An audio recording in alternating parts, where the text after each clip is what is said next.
Hi friends, అందరికీ నమస్కారం. ఈరోజు ఉగాది శుభాకాంక్షలు. మనము శోభకృత్నామ సంవత్సరం నుంచి శోభకృత్నామ సంవత్సరంలో అన్ని శుభములు కలగజేసుకొని కొత్త సంవత్సరము అదే క్రోధినామ సంవత్సరంలోకి అడుగుపెట్టాం. ఈ క్రోధినామ సంవత్సరము మనకు అంతా ఆరోగ్యాలను, అష్టైశ్వర్యాలను, భోగభాగ్యాలను కలగజేయాలని మనస్ఫూర్తిగా కోరుకుంటూ, యుగాది అంటే కొత్త యుగము అని మనకు రంగ యుగాది పోయి ఉగాదిగా పేరు వచ్చింది. ఆ యుగాది ఎలా వచ్చిందంటే, పూర్వము బ్రహ్మదేవుడు ఈ సృష్టిని సృష్టించి అలసిపోయి నిద్రపోతాడు బ్రహ్మదేవుడు. ఆ సమయంలో సోమకాసుడనే రాక్షసుడు వచ్చి అక్కడ బ్రహ్మదేవుడి దగ్గర ఉన్నటువంటి వేదాలను, 4 వేదములను, ఋగ్వేదము, యజుర్వేదము, అధర్వణ వేదము, సామవేదము అనే 4 వేదాలను కూడా దొంగలించి సముద్రంలోకి పారవేస్తాడు. సముద్రంలోకి వెళ్ళిపోతాడు సోమకాసుడ రాక్షసుడు. అప్పుడు బ్రహ్మదేవుడు ఎంతో చింతించి, వేదాలు పోతే అంతా అయోమయం అవుతుందని శ్రీ మహావిష్ణువుని వేడుకోగా, శ్రీ మహావిష్ణువు మత్స్యావతారం ఎత్తి ఆ వేదాలను రక్షిస్తాడు. అది అలా ఉండగా కొద్దిగా చిన్న మాట, చేప అవతారంలో ఒక మహావిష్ణువు అవతరిస్తాడు. అప్పుడు వైవస్వత మన్వంతరి అని మనకు బ్రాహ్మణులు ఎప్పుడన్నా కూడా మనము ఏదన్నా కూడా చెప్పాలంటే భరతఖండే వైవస్వత మన్వంతరే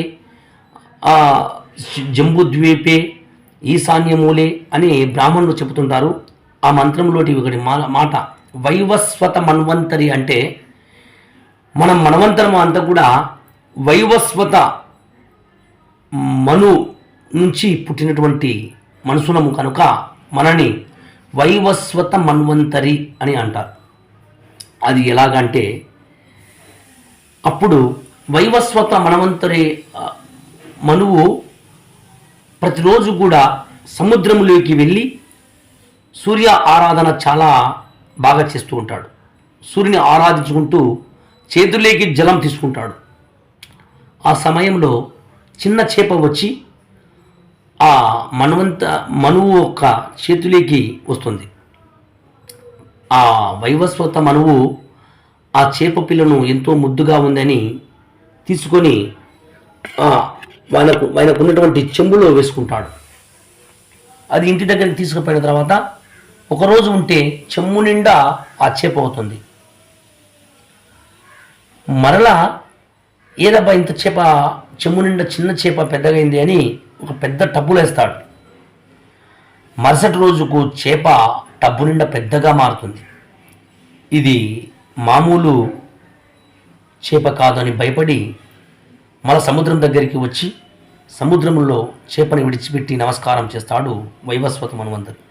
అప్పుడు చేప రూపంలో ఉన్న శ్రీ మహావిష్ణువు ప్రత్యక్షమై, ఓ వైవస్వత మన్వంతర, నీ పూజకు నేను మెచ్చి నువ్వు ఎంతో మహనీయునివని తెలిసి నేను నీ దగ్గరికి వచ్చాను. రానున్న రోజుల్లో అంతా శూన్యమైపోతుంది, ఈ ప్రళయము అంతా అంతరించిపోతుంది. కనుక నీవు నీ భార్యలతో సహా నీ దగ్గర ఉన్నటువంటి ధాన్యము గింజలను, అక్కడ ఉన్నటువంటి చిన్న చిన్న చెట్లను మొత్తము పెకలించుకొని వచ్చి సముద్రం గడ్డున నువ్వు ఉండు. 7 రోజులకు ఈ భూమి అంతా కూడా నీరుతో నిండిపోతుంది. నువ్వు ఈ సముద్రం దగ్గరికి వస్తే ఆ సముద్రంలో సప్తఋషులు వచ్చి నిన్ను ఎక్కించుకొని కొద్ది దూరానికి తీసుకువెళ్తారు అని శ్రీ మహావిష్ణువు సెలవిస్తాడు. అదేవిధంగా వైవస్వత మన్వంతరి మనువు ఇంటికి వెళ్ళి వారి భార్యలంటే ఎంతోమంది ఉన్నారో మనకు తెలియదు, పెద్దవారు చెప్పిన శాస్త్రంలో ఉన్నటువంటి మాటను నేను చెప్తున్నాను. అది నాకేదో తెలిసిగా చెప్పేది. వారి భార్యలను తీసుకొని వెళ్ళి ఆ సముద్రం దగ్గరికి వస్తాడు. అప్పుడు అక్కడి నుంచి ఒక పడవ వస్తుంది. మహావిష్ణువు చెప్పిన విధంగానే సప్తఋషులు అందరూ ఆ మనువుని ఎక్కించుకొని, భార్యలను ఎక్కించుకొని వెళ్ళిపోతారు దూరంగా. ఆ సముద్రంలో ఎంతో అలలు ఉన్నా కూడా చేప రూపంలో ఉన్న శ్రీ మహావిష్ణువు ఇగ్గుకొని అక్కడ దూరానికి తీసుకువెళ్తాడు.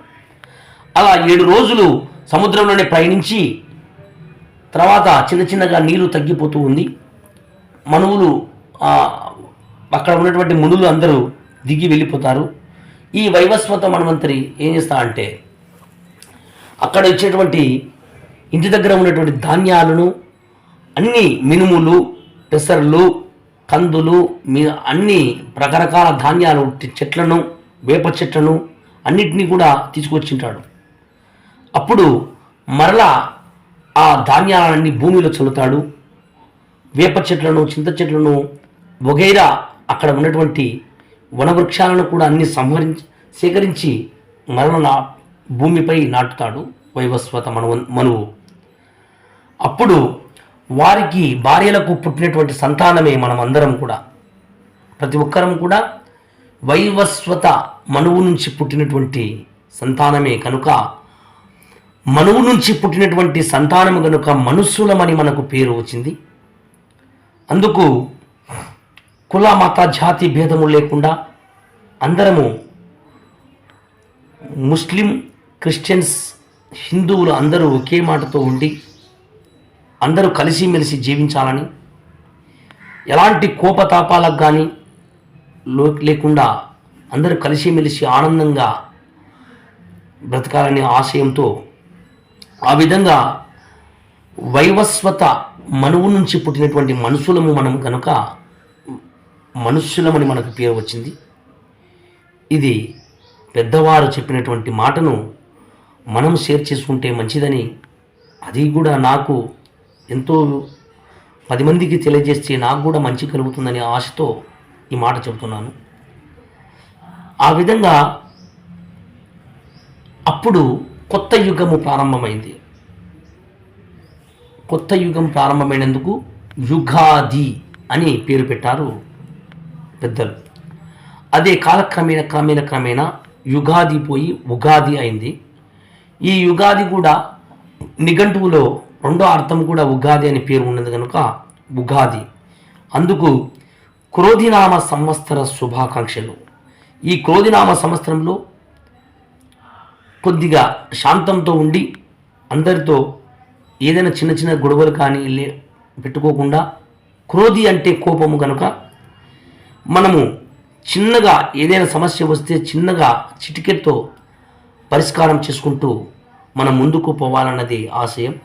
జై శ్రీరామ్, జై శ్రీరామ్, జై శ్రీరామ్.